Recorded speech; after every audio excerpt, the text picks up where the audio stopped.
Fitnah. Pakai F ya. Bukan P. Katanya orang Sunda susah bilang fitnah. Padahal itu fitnah ya. Oke.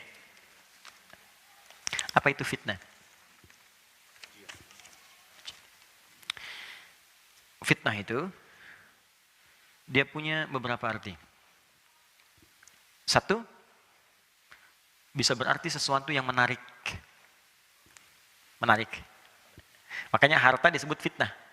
Karena benar menarik orang untuk bisa mendapatinya. Anak-anak disebut fitnah. Karena banyak orang mengharapkan punya keturunan, anak, dan seterusnya. Ujian itu fitnah. Tuduhan itu fitnah. Nah, yang dimaksud di sini adalah hal-hal negatif yang terkait dengan aktivitas kehidupan kita. Misal, tuduhan yang kerjakan orang kok yang kena kita. Atau, maaf, fitnah di keluarga, anak-anak. Orang tuanya soleh, anak-anaknya buruk. Fitnah di harta benda, hati-hati. Tidak bisa menggunakan harta sesuai ketentuan Allah. Orang menggunakan untuk sedekah, dia pakai buat nyogok, dia pakai buat korupsi dan sebagainya. Itu fitnah. Ada fitnah yang terjadi selama kita hidup. Dan itu sudah nampak sekarang, banyak. Yang kerjakan orang dituduh orang lain. Ada rekayasa, ada macam-macam, dan itu banyak hal dalam aspek kehidupan kita. Nah, ternyata sebagian umumnya manusia tidak bisa lepas dari ini, fitnah kehidupan. Tapi kita bisa memproteksi ini dengan memohon kepada Allah sang pemilik segalanya. Untuk menutup semua pintu-pintu itu, bukan gak dapat fitnah. Sebelum fitnahnya kita alami, langsung Allah tutup. Sehingga kita tidak masuk ke dalamnya. Maka, anak-anak kita, teman-teman kan merawat di rumah tuh. Mohon izin ya, Anda kan merawat di rumah bisa Anda kontrol. Apa yang dia lihat, apa yang dia baca. Sekarang anak kita sekolah, siapa yang jaga dia? Apa yang dia makan, bagaimana bisa Anda tahu? Anda sudah capek mengandung 9 bulan 10 hari, melahirkan, memberikan ASI, teman-teman merawat peluh kesahnya. Tiba-tiba ketemu teman yang menjauhkan dia dari kebaikan pada Anda. Bukan Anda akan kecewa? Saya pernah menangani kasus ini, Pak. Orang tua soleh, anak disekolahkan di sekolah Islam. SD, SMP, SMA. Tapi kurang kontrol. Begitu mau masuk kampus, dianggap cukup bekalnya. Maka dia boleh bebas pilih kampus. Maka masuklah dia ke kampus umum, yang aturan di kampus itu mesti ikut atau bergaul dengan teman-teman yang bahkan tidak seagama. Dia tidak pulang 2 pekan. Setelah ospek itu, begitu pulang dia minta izin pindah agama. Tuh. Jadi ada fitnah kehidupan. Bisa terkait harta, keluarga, pekerjaan. Ada hal-hal yang tidak kita kerjakan, tiba-tiba kita ya kena. Ada aspek harta benda yang salah penggunaan. Ada di keluarga yang terlibat tindakan yang buruk. Itu masuk disebut dengan fitnatul mahya. Segala ujian kehidupan, hidup, yang menjadi beban. Rasanya jadi beban untuk kita. Ya. Sudah? Yang kedua, ada konotasi yang positif.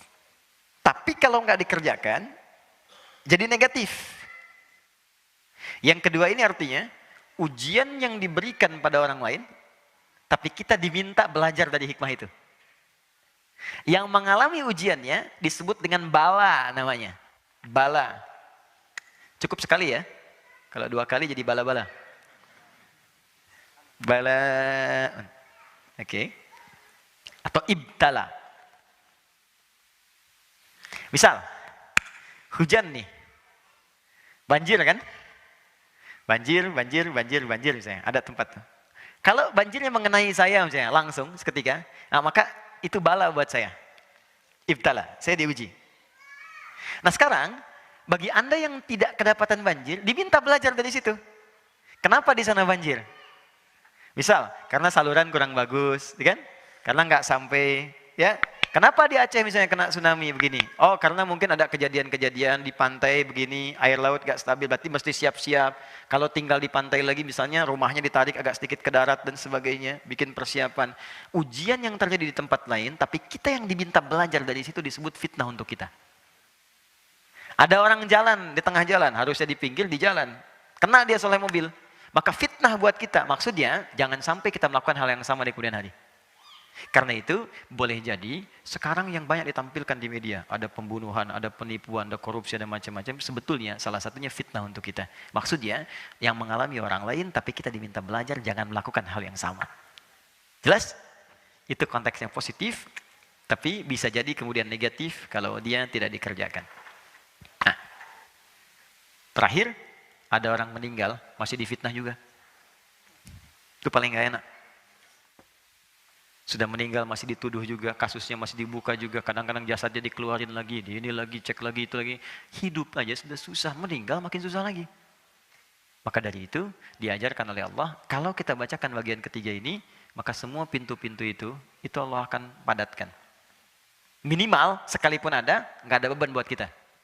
Jadi kalau bukan ditutup oleh Allah, atau dibuka untuk pelajaran, tapi hati kita dilapangkan.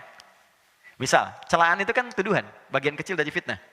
Kalau orang sudah dilapangkan hatinya, ya walaupun kerannya dibuka, tapi ke hati itu nggak akan berpengaruh. Ya celah aja, nggak ada masalah. Hatinya itu masih lapang. Ya, saya pernah ilustrasikan begini. Ada seseorang datang pada seorang kakek ngadu masalah. Kakek itu cuma mengambil garam 2 genggam. 1, dia taburkan simpan di gelas seperti ini. Minum katanya. Ambil airnya dari danau. Begitu diminum dia muntahkan. Kenapa? Asin. Sekarang dia lemparkan genggam satunya lagi ke danau, air tawar. Lalu diambil airnya, sekarang minum. Begitu diminum, segar ya. Kata kakek itu, ini hikmah yang bisa kita ambil. Demikianlah kehidupan kita. Kalau hati kita sekecil gelas ini, maka persoalan kecil pun akan jadi besar dalam hidup. Tapi kalau hati kita bisa lapang, seluas danau ini, yang besar pun akan terasa kecil dan tidak berpengaruh dalam kehidupan. Itulah meluaskan sesuatu disebut dengan insyirah. Yang luas disebut syarah. Maka turunlah surah Al-Insyirah yang menyatu dengan surah Al-Duha itu. Perhatikan kalimatnya. Alam nashrah laka sadra. Wa wada'na anka wizar. Alladhi anqadha dhahra. Kalau hatinya sudah luas, beban yang datang di dalam tubuh kita pun, yang menjadikan berat dari kepala sampai kaki, akan dilapangkan oleh Allah. Maka ditutup dengan kalimat indah. Inna ma'al usri. Setiap kesulitan paling sulit pun, kadang-kadang bisa selesai oleh orang ini dengan senyuman saja. Yusrun, kemudahan yang paling mudah. Maka orang yang baca doa ini, itu akan dilapangkan oleh Allah, sehingga kesulitan-kesulitan di hadapan diri dia, ringan semua, kadang-kadang cuma senyum aja. Ada yang begini, ada masalah, selesai nih. Dah, macet, orang ngeluh, tantin klakson. Alhamdulillah, bisa baca Quran. Ya, terlambat bagaimana ya? Bilangannya terlambat, macet, emang kenapa? Diberhentikan pekerjaannya, cari pekerjaan lain, rezeki sudah diatur. Lapang sekali gitu hatinya tuh. Ya. Kalau begini bagaimana? Akan belum kejadian. Tenang gitu. Nah, cukup ya? Saya kira sementara itu manfaat doanya. Terakhir, fitnah Dajjal. Nanti siapa itu Dajjal? Bagaimana ciri-ciri Dajjal? Seperti apa bentukan Dajjal? Nanti kita bahas di pertemuan berikutnya dengan melengkapi salam dan amalan setelah salam. Ya, tapi tanda-tanda kecil dari Dajjal itu sekarang sudah muncul. Dajjal itu dahsyatnya nanti gini. Dia nunjuk ke langit, hujan-hujan. Makanya ada orang menganggap dia Tuhan.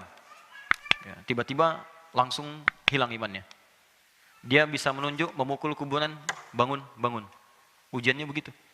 Nanti yang dibunuh, yang membunuh dia, nanti Imam Mahdi atas petunjuk Nabi Isa alaihissalam. Ya, nanti turun ke bumi, menyelesaikan itu, tapi sekarang tanda-tanda kecil tuh ada. Ada yang minta bantuan jin tertentu, melakukan amalan-amalan Dajjal. Ya, apa di antara amalannya? Nanti kita lihat di pertemuan berikutnya insya Allah.